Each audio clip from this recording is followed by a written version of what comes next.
Hello students, हर साल की तरह इस साल भी मैं आप लोगों के लिए वार्षिक पेपर के लिए प्रश्न बताने वाला हूं। और बहुत से लोगों को लग रहा होगा कि जो मैं प्रश्न बता रहा हूं वो नहीं आता है, तो आप अपने पिछले साल वाले मतलब जो अभी 11वीं में उनसे पूछ सकते हो। जो प्रश्न हम बता रहे हैं वो आता ही आता है। ठीक है, तो आपको ये सारे प्रश्न जो मैं आपको बता रहा हूँ इनको आपको पढ़ना ही है। जितना अच्छा से हो सके उतने अच्छे से आपको रट लेना है सभी प्रश्नों को। मैं कंफर्म कर रहा हूँ, ये प्रश्न एग्जाम में आएगा ही आएगा। ठीक है, तो नो डाउट सीधा प्रश्नों को आपको तैयार करना है, जो प्रश्न आपको बताया जा रहा है। इससे पहले मैं हर साल बताते आ रहा हूँ, हर साल फंसा है प्रश्न। ठीक है, इस साल भी आप लोगों को बता रहा हूँ, इस साल भी प्रश्न जो हम बताएंगे वो आएगा ही आएगा। इसलिए जितना अच्छे से हो सके उतना अच्छे से जो प्रश्न हम आपको दे रहे हैं उनको आपको तैयार कर लेने हैं। ठीक है, ये कोई प्रश्न पत्र नहीं है या मॉडल प्रश्न पत्र नहीं है, ये फेक नहीं हो सकता। ठीक है, ये बहुत ही महत्वपूर्ण प्रश्न है, तो इन सभी प्रश्नों को आपको अच्छे से तैयार कर लेना है। तो चलो मैं आपको बताता हूँ कौन कौन से अध्याय से कितने कितने नंबर का प्रश्न आएगा। और अभी जो मैं बताने वाला 5 और 6 नंबर के प्रश्नों को बताने वाला हूँ। ठीक है, तो 5 और 6 नंबर के प्रश्न जो है ये अध्याय 6 है। अध्याय 6 विद्युत धारा एवं परिपथ है। विद्युत धारा एवं परिपथ में 5-5 नंबर के प्रश्न कौन कौन से आएंगे उनको मैं बता देता हूँ। तो आपको इन सारे प्रश्नों को अच्छे से तैयार कर लेना है। ठीक है, ये परीक्षा बोध है और परीक्षा सार है। ठीक है, परीक्षा बोध परीक्षा सार में आपको ये सारे प्रश्न आसानी से मिल जाएगा। चाहे आप विजय अनुशीलन गाइड कोई भी यूज करते हो उसमें भी ये सारे प्रश्न मिल जाएगा। बस अध्याय का नाम देखना है। अध्याय का नाम है विद्युत धारा एवं परिपथ। ये अध्याय का नाम जो है वो गाइड या परीक्षा बोध परीक्षा सार में जैसे चेंज होते रहता है ना, तो अलग अलग जगह हो जाता है, तो नाम लेकिन सेम रहेगा। विद्युत धारा एवं परिपथ अध्याय का नाम है, इस नाम में ही आपको ये प्रश्न मिलेगा। तो मैं आपको दिखा देता हूँ कौन कौन से प्रश्न पढ़ना है। मैंने पूरा टिक कर दिया है और जो आने वाले प्रश्न है उनको ही आपको पूरा देखना है। तो देखो, एक प्रश्न ये है। ठीक है, यहाँ पे मैंने 5 नंबर भी लिख दिया है। ठीक है, विद्युत उपकरण के सुरक्षित उपयोग हेतु 3 सावधानी लिखे। वह है प्रत्यावर्ती व दिष्ट धारा में कोई 2 अंतर लिखे। ये प्रश्न है 5 नंबर का। ठीक है, ये प्रश्न बहुत महत्वपूर्ण प्रश्न है, इनको अच्छे से रट लेना। ये आसानी से परीक्षा बोध परीक्षा सार में मिल जाएगा। अगला प्रश्न है, प्रतिरोध PQR के लिए विभव और धारा के बीच खींचा गया ग्राफ 1 में प्रदर्शित है। इन प्रतिरोधों को ज्ञात कीजिए, इनमें क्या अनुपात है, अर्थात PQR क्या है। ठीक है, ये प्रश्न है। अगला प्रश्न देखो, ओम के नियम को अपने शब्दों में लिखिए और V तथा I के बीच ग्राफ खींचकर दोनों के संबंध को स्थापित कीजिए। ये प्रश्न है। तीसरा प्रश्न देखो, एक विद्युत हीटर जिस पर 3 किलोवाट 220 वोल्ट अंकित है, नीचे दिए गए प्रश्नों को ज्ञात कीजिए। अ ब स तीनों दिया है ना, अ ब स, तो इन सभी को याद कर लेना है। ठीक है, इसके बाद ये वाला प्रश्न देखो, 2 अलग अलग नामों से है, तो प्रतिरोधों का श्रेणी क्रम संयोजन है क्या है। आपको R1 R2 R3 ओम के 3 प्रतिरोध दिए गए हैं, इन्हें श्रेणी क्रम में जोड़कर संयोजन कर विद्युत परिपथ बनाकर परिणामी प्रतिरोध का मान लिखिए कह रहा है। ठीक है, ये प्रश्न है। एक मिनट में थोड़ा सा जूम कर देता हूँ। ठीक है, ये प्रश्न हो गया 5 नंबर का। 5 नंबर का ये वाला भी प्रश्न है। देखो, एक घर में प्रतिदिन 40 वाट की 4 बल्ब, 5 घंटे 60 वाट के 2 बल्ब, 6 घंटे 80 वाट के 3 पंखे 6 घंटे चलते हैं, तो इस घर में एक महीने में कितना खर्च आएगा यदि 1 यूनिट का मूल्य 50 पैसे हो तो। ठीक है, और यहाँ पे ये दिया हुआ 44.4। ठीक, इसको देखना है आपको। और कौन सा है, ये वाला भी है। देखो, 2 चालक तार जिनके पदार्थ लंबाई तथा व्यास समान है, किसी विद्युत परिपथ पहले श्रेणी क्रम में और फिर पार्श्व क्रम में संयोजित किए जाते हैं। श्रेणी क्रम तथा पार्श्व संयोजन में उत्पन्न ऊष्माओं का अनुपात क्या होगा, 4:1 ना। ये प्रश्न हो गया। एक प्रश्न ये है, अपने घरों में विद्युत धारा के ऊष्मी प्रभाव पर कार्य करने वाले उपकरणों की सूची बनाकर चर्चा करें कि किस प्रकार कार्य करते हैं। अगला प्रश्न है, देखो, ओम 2 ओम 3 5 ओम इस तरीके से दिया हुआ है ना, और प्रतिरोधों को आप किस प्रकार संयोजित करेंगे कि तुल्य प्रतिरोध 2.5 ओम हो, चित्र बनाकर दिखाइए। ये प्रश्न है। ठीक है, इस अध्याय से बस इतना ही था। अध्याय 7 देखते हैं, यहाँ से 6 अंक के प्रश्न आने वाले हैं। तो यहाँ पे 6 अंक और 4 अंक दोनों अंकों में यहाँ पे लेकर चलूंगा। ठीक है, 6 अंक और 4 अंक। तो जैविक प्रक्रिया, पोषण, परिवहन, श्वसन, उत्सर्जन, इस अध्याय का नाम है। देख लो, जैविक प्रक्रिया, पोषण, परिवहन, श्वसन और उत्सर्जन। यहाँ से 4 अंक और 6 अंक के प्रश्न आएगा। तो 4 अंक और 6 अंक दोनों प्रश्नों को मैं ले रहा हूँ। ठीक है, कुल मिला के 10 नंबर के प्रश्न रहेगा। तो 10 नंबर के प्रश्न में आपको कौन कौन सा पढ़ना है तो मैं आपको बता देता हूँ। देखो ये 4 अंक के प्रश्न है। रियो की पत्ती के स्टोमेटा का चित्र बनाकर स्टोमेटा के कोई 2 कार्य लिखे, ठीक है। तो ये इस प्रकार से बनाना है आपको चित्र और पूरा आपको लिखना है, ठीक है। तो जिस तरीके से मैं बता रहा हूँ ना 4 नंबर 5 नंबर, ठीक है, 6 नंबर, तो पहले ना 5 नंबर 6 नंबर और ये 4 नंबर के प्रश्नों को सबसे पहले तैयार करना, सबसे पहले इन्हीं को तैयार करना, क्योंकि इनको याद करने में ज्यादा समय लगता है। बड़ा प्रश्न होता है ये ज्यादा समय लगता है, और 2 नंबर और 3 नंबर का प्रश्न बहुत आसानी से याद हो जाता है, क्योंकि छोटा होता है तो आसानी से याद हो जाता है। इसलिए सबसे पहले मैं आपको बड़े प्रश्नों को इसलिए बताता हूँ क्योंकि आप पहले ही तैयार रहो बड़े प्रश्नों के लिए। तो बड़े प्रश्न जो है इनको पहले आपको तैयार करना, ठीक है। एक प्रश्न ये 4 नंबर का, 4 नंबर के ये भोजन को लेकर पौधे व जंतु आपस में किस प्रकार संबंधित है, ये प्रश्न है 4 नंबर का, इसको आपको देखना है। 4 नंबर के ये नेफ्रॉन वाला है ना, नेफ्रॉन नहीं क्या है, हृदय वाला है ना, हृदय का चित्र बनाइए कह रहा है, तो हृदय वाला जो ये है ये 4 नंबर का है। इसके बाद 4 नंबर के ये वाला प्रश्न भी 4 नंबर का है। देखो मनुष्य में पाई जाने वाली पाचन ग्रंथि के नाम और इसको दूसरे नाम से इस प्रकार से जाना जाता है ना, तो उनके नाम बताना है। फिर यहाँ पे एक है दिया हुआ है, ये है मानव उत्सर्जन की इकाई, यहाँ से बहुत मतलब महत्वपूर्ण अध्याय है ये, ठीक है। ये चित्र वाला जो है आता ही आता है, नेफ्रॉन वाला ही है। इसके बाद ये मनुष्य के उत्सर्जन तंत्र वाला है ना, तो ये किडनी उडनी वाला है, इसका बनाया है, ठीक है। ये इंपॉर्टेंट प्रश्न है ये भी। इसके बाद ये वाला प्रश्न देखो, प्रकाश संश्लेषण की परिभाषा लिखकर प्रक्रिया का रासायनिक समीकरण लिखे कह रहे हैं, ये प्रश्न भी इंपॉर्टेंट है, 4 नंबर वाला है। ये प्रश्न भी 4 नंबर का है। स्वपोषी और विषमपोषी का उदाहरण सहित समझाइए कह रहे हैं, इनको दूसरे नामों से इस नामों से भी जाना जाता है। 4 नंबर वाला हो। अब आपको मैं कुछ प्रश्न 6 नंबर वाला भी बताने वाला हूँ, जैसे कि ये प्रश्न 6 नंबर वाला है, मनुष्य में मूत्र का निर्माण तथा उसकी निष्कासन क्यों आवश्यक है, ठीक है। ये है 6 नंबर का। इसमें कुछ प्रश्न 4 नंबर वाला और है, जैसे कि अमाशय में स्रावित HCl का कार्य बताइए कह रहा है ना, ये हो गया 4 नंबर का। ये भी है क्या है, श्वासोच एक मिनट क्या कह रहे हैं, श्वासोच्छ्वास तथा श्वसन में कोई 4 अंतर लिखे कह रहे हैं, ये 4 नंबर का प्रश्न है, ठीक है। इसको भी आपको देख लेना है। फिर ये भी 4 नंबर है, रुधिर क्या है, रुधिर वाला, ये भी 4 नंबर से संबंधित प्रश्न है। इसके बाद हाँ, अब पूरा 6 नंबर के प्रश्न देखते हैं, ठीक है। 6 नंबर के प्रश्न देखो, मानव में रक्त के दोहरे परिसंचरण को समझाइए, ये 6 नंबर वाला प्रश्न है।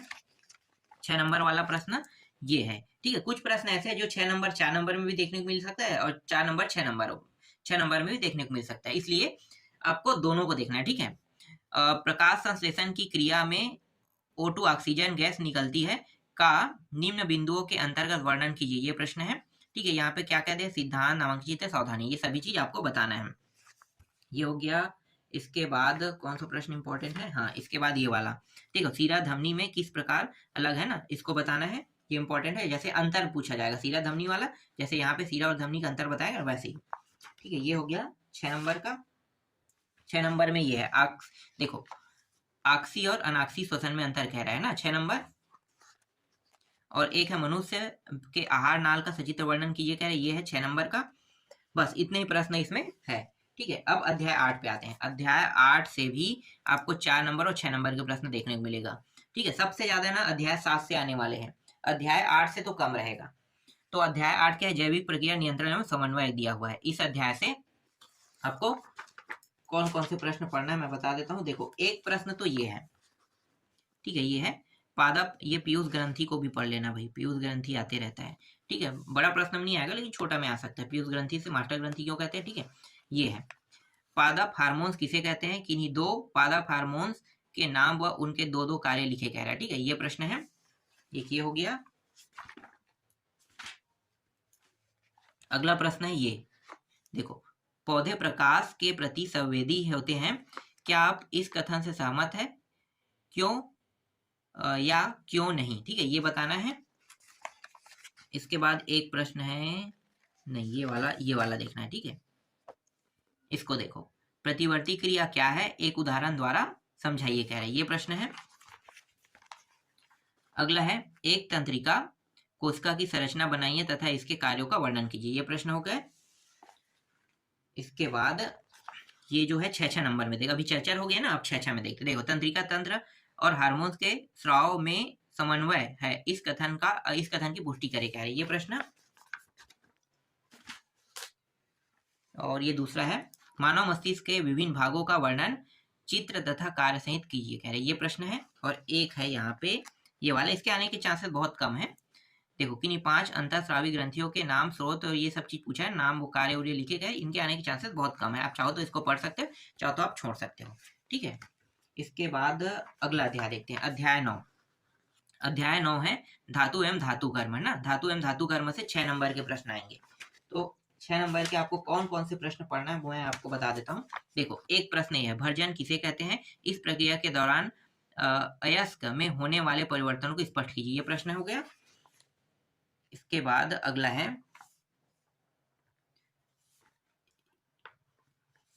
6 नंबर में, जैसे कि ये है ना, देखो ये संचारण किसे कहते हैं, संचारण से बचाव के कोई 2 उपाय, ठीक है। ये थोड़ा सा बढ़ा के दिया जाएगा, छोटा प्रश्न है लेकिन इसे जोड़ के दे सकता है। इसके संचार से बचाव के उपायों को लिखिए, जैसे यहाँ पे जो बचाव उपाय है ना उनको इनके साथ ऐड कर सकता है। इस प्रकार से 6 नंबर के बन जाएगा।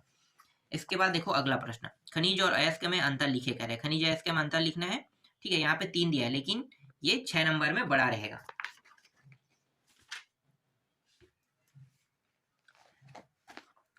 इसके बाद देखो अगला है, सक्रियता श्रेणी की परिभाषा लिखकर एक सर्वाधिक सक्रिय एवं एक सबसे कम सक्रिय धातु का नाम लिखे कह रहे, ये प्रश्न है 6 नंबर का।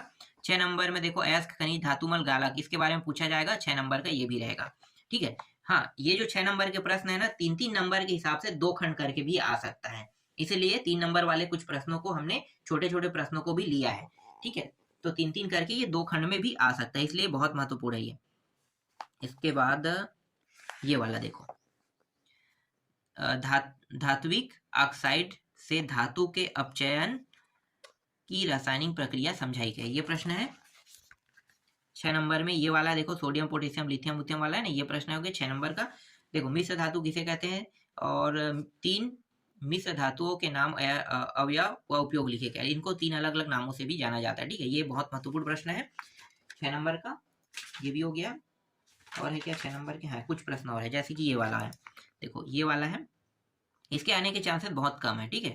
ये वाला जो प्रश्न आपको दिखाई दे रहा है, इनके आने के चांसेस बहुत कम है। हाँ, इसके अलावा ये प्रश्न आ सकता है, जैसे कि यहाँ पे क्या, अयस्कों के सांद्रण की निम्नलिखित विधियां को समझाइए, जैसे गुरुत्व पृथक, चुंबकीय पृथक, झाग उत्पन्न, है ना, ये है। इनके भी आने के चांसेस है, जैसे कि ये क्या है, लोहा समझ, हेमाटाइट लोहे के निष्कर्ष को निम्नलिखित पदों के आधार पर समझाई गया, अयस्क, ये 3 चीज है ना, ठीक है। ये प्रश्न हो गया। और जंग लगने से संबंधित है, देखो जंग लगने के विद्युत रासायनिक सिद्धांत को समझाइए कह रहा है, ये प्रश्न 6 नंबर का है। और एक है ये वाला, ये लोहे वाला है ना, जंग नहीं लगता है, लोहे की किस मिश्र धातु में जंग नहीं लगता है, तो ये बताना है, ठीक है। तो इसको 3 अलग अलग नामों से जाना जाता है, नामों को भी देख लेना। तो इस तरीके से ये 6 नंबर वाला हो गया। अब 5 नंबर वाला बताता हूँ ना, ये अध्याय 10 है। अध्याय 10 से प्रकाश परावर्तन एवं अपवर्तन समतल सतह से, ठीक है, इस अध्याय का नाम है। इस अध्याय से 5 नंबर के प्रश्न आपको देखने को मिलेगा। 5 नंबर के प्रश्न में कौन कौन सा पढ़ना है मैं बता देता हूँ। देखो एक प्रश्न ये है, ये वाला परावर्तन के नियम, ठीक है, ये 5 नंबर का प्रश्न है, इसको जोड़ के दिया जाएगा, ठीक है। परावर्तन की परिभाषा और परावर्तन के नियम, ये पूरा जोड़ के रहेगा, ठीक है। ये 5 नंबर का हो गया। इसके बाद अपवर्तन के नियम, इसको भी उसी के साथ ऐड कर दिया जाएगा, ठीक है, ये भी 5 नंबर का हो गया। फिर पूर्ण आंतरिक परिवर्तन क्या है, इसके लिए क्या आवश्यक है, ये प्रश्न, ठीक है, ये हो गया 5 नंबर वाला। 5 नंबर में ये जो अभी प्रश्न बताओ नहीं आएगा, 3 नंबर में आएगा, क्योंकि यहाँ से 3 नंबर के भी प्रश्न आएगा, लेकिन मैं ज्यादातर फोकस कर रहा हूँ 5 नंबर को, ठीक है। 5-5 नंबर में आपको कौन कौन सा पढ़ना है। देखो 5 नंबर में ये वाला है, प्रकाश वायु से 1.5 अपर्तन कांच की प्लेट वाला है ना, ये प्रश्न है 5 नंबर का। 5 नंबर में ये वास्तविक एवं आभासी प्रतिबिंब में कोई 3 अंतर लिखे, ये 5 नंबर वाला है। ये भी है, अपवर्तनांक किसे कहते हैं, सूत्र लिखिए, ब भी दिया हुआ है ना, प्रकाश के अपवर्तन को परिभाषित कीजिए, ये प्रश्न है। अगला है ये निरपेक्ष अपवर्तनांक, सापेक्ष अपवर्तनांक, इसके आने के चांसेस तो नहीं के बतौर है, चलो इसको छोड़ देते हैं, ठीक है। इसको देखो, जब किसी खाली परख नली को पानी से भरे बीकर में तिरछा रखा जाता है तो उसका सतह चांदी के समान चमकदार दिखाई देता है, क्यों, चित्र से ही समझाइए कह रही है, ये प्रश्न है। फिर अगला प्रश्न ये है, ठीक है, तालाब में स्थित मछली वही नहीं होती जहां दिखाई देती, क्यों, पानी में, देखो पानी में वायु का बुलबुला चमकता दिखाई देता है, ये प्रश्न है। फिर यहाँ पे देखो, रेगिस्तान में मरीचिका एवं भ्रम क्यों है ना, भ्रम है क्यों, ये प्रश्न है 5 नंबर का। 5 नंबर में ये वाला भी है, सिद्ध कीजिए कि अपना पूर्ण प्रतिबिंब देखने के लिए समतल दर्पण की लंबाई व्यक्ति की लंबाई की आधी होती है, ये प्रश्न हो गया। और एक प्रश्न, एक मिनट, ये हो गया, और फिर क्या, हाँ एक प्रश्न और है ये वाला, ठीक है। ये एक मछली तालाब की सतह से 75 सेंटीमीटर गहराई पर प्रतीत होती है, तो सतह की उसकी वास्तविक गहराई बताइए क्या है, यहाँ पे कुछ दिया हुआ, ठीक है। ये प्रश्न सॉल्व करने वाला है, 5 नंबर का प्रश्न है, ठीक। अब देखने वाले हैं नेक्स्ट अध्याय जो है हमारा अध्याय 11 अधातु का रसायन। यहाँ से 6 नंबर के प्रश्न आएगा, 6 नंबर के प्रश्न आएगा। तो 6 नंबर के प्रश्न में आपको कौन कौन सा पढ़ना है मैं बता देता हूँ। 6 नंबर के प्रश्न में ये वाला देखो, पोटेशियम परमैंगनेट को गर्म करने पर क्या होता है, समीकरण सहित समझाई क्या है। इसको दूसरे नाम से इस प्रकार से भी जाना जाता है, मतलब ऑक्सीजन बनाने की प्रयोग विधि को चित्र देकर समझाई जाएगा, ठीक है। ये प्रश्न हो गया 6 नंबर का। 6 नंबर का दूसरा प्रश्न है, हाइड्रोजन के कोई 3 औद्योगिक उपयोग लिखे कह रहे हैं, मतलब ये 3-3 करके भी 2 पार्ट में आ सकता है, इसलिए इस तरीके से दिया हुआ है। 6 नंबर में ये वाला प्रश्न भी है, देखो ये हाइड्रोजन गैस से भरा गुब्बारा उड़ता है ना, हाइड्रोजन गैस से भरे गैस जार के मुंह के समीप जलती तीली ले जाने पर पाप की आवाज होती है, ठीक है। ये प्रश्न है 6 नंबर का। इसके बाद यहाँ पे छोटा छोटा प्रश्न है, देखो नाइट्रोजन के 3 औद्योगिक उपयोग लिखे गए हैं, जैसे 3 नंबर को जोड़ के दिया जाएगा तो ये प्रश्न देख लेना है, ठीक है। इसके अलावा देखो ये है अधातु और धातुओं के भौतिक गुणों की तुलना कीजिए, ये प्रश्न है 6 नंबर वाला। 6 नंबर में ये वाला प्रश्न भी है, ठीक है, दानेदार वाला जो दिखाई दे हाइड्रोक्लोरिक अम्ल वाला, ये 6 नंबर का प्रश्न है। 6 नंबर का प्रश्न ये वाला भी है 6 नंबर में, इसको भी देखने को मिल सकता है, इनको पढ़ लेना, ठीक है। नाइट्रोजन बनाने की प्रयोगशाला विधि वाला है, ये प्रश्न है 6, बस इसमें इतना ही प्रश्न है। अब अध्याय 12 में आते हैं। अध्याय 12 से 5 नंबर के प्रश्न आपको देखने को मिलेगा, विद्युत के चुंबकीय प्रभाव। विद्युत के चुंबकीय प्रभाव से आपको कौन कौन से पढ़ने हैं,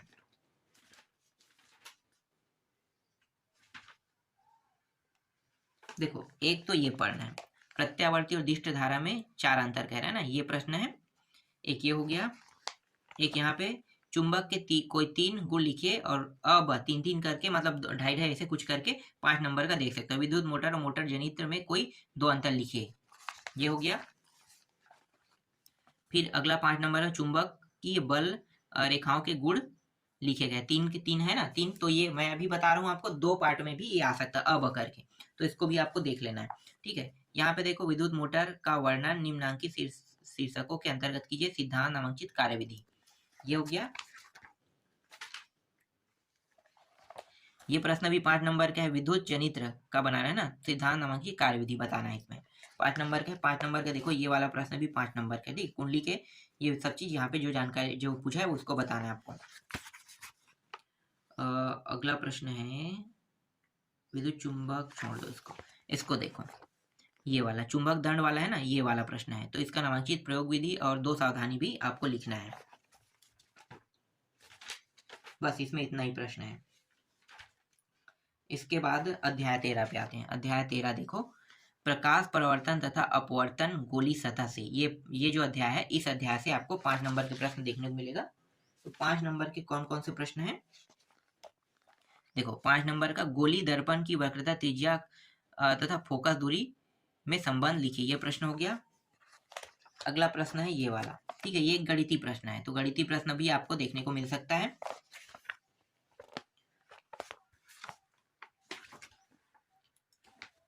फिर अगला जो प्रश्न है ये वाला है ना, अब करके दिए गोली दर्पण किसे कहते हैं, इसके प्रकार, दर्पण की फोकस दूरी की परिभाषित कीजिए, ये वाला प्रश्न है।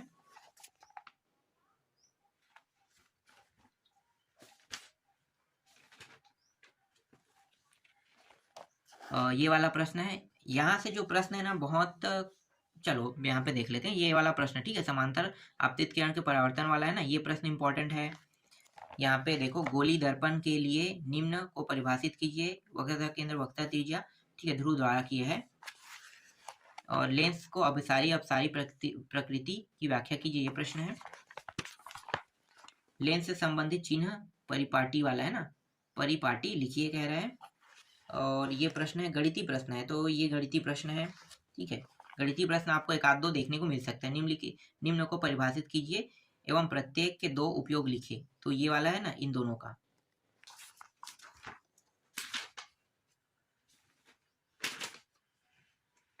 इसके बाद अगला जो प्रश्न है ये है, ठीक है। डायरेक्ट दीर्घित 9वां, गोली अवतल दर्पण की वक्रता त्रिज्या r एवं फोकस दूरी f से संबंध स्थापित कीजिए, ठीक है। ये प्रश्न हो गया और ये आपका अंतिम प्रश्न है, ठीक है। ये अवतल दर्पण प्रतिबिंब बनाने के आधार पर निम्न सारणी को पूर्ण कीजिए, ठीक है। इसके बाद अगला जो अध्याय है वो आपका है, देख लो, जैविक प्रक्रिया प्रजनन वृद्धि एवं परिवर्धन। यहाँ से 4 और 6 नंबर के दोनों प्रश्न देखने को मिलेगा। तो 4 और 6 के मैं प्रश्नों को एक साथ आपको बता देता हूँ। देखो, एक प्रश्न ये है 4 नंबर में, पुष्प का चित्र बनाकर उनमें नर और मादा जनन अंगों को दर्शाइए कर। ये हो गया एक प्रश्न 4 नंबर का। 4 नंबर के प्रश्न में ये है, वृद्धि और परिवर्धन से आप क्या समझते हैं, संक्षिप्त विवरण दीजिए कह रहे। ये प्रश्न। अगला है, गर्भवती महिला के स्वास्थ्य के लिए किन किन बातों का ध्यान रखना चाहिए। ये प्रश्न हो गया।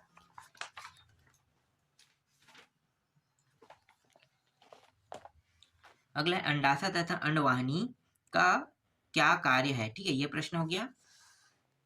फिर है दीर्घोत्तरीय प्रश्न, मनुष्य में नर जनन तंत्र का वर्णन कीजिए। ये वाला प्रश्न हो गया। अगला है, मनुष्य के मादा जनन तंत्र का चित्र सहित वर्णन कीजिए। ये वाला प्रश्न।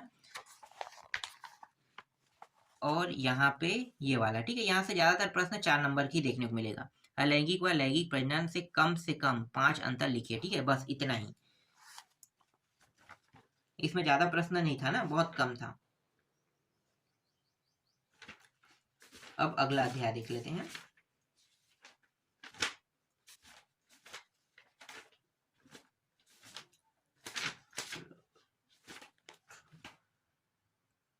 बस इतने ही अध्याय है, जिसमें 5 नंबर 6 नंबर और 1-2 अध्याय से 4 नंबर के प्रश्न भी जो है वो मैंने ऐड कर दिया है।